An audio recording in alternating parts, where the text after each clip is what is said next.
How to fix Instagram is not working on Android or iOS phone. Hello guys, today's video I'm gonna show you how to fix all Instagram problems.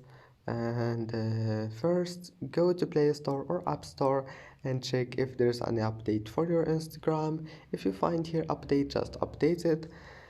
And if you can't find update and there's an update for Instagram, just click on install and install it again, and that's it. If that doesn't fix your problem, go to settings, and if you have an Android phone, go to apps and apps again.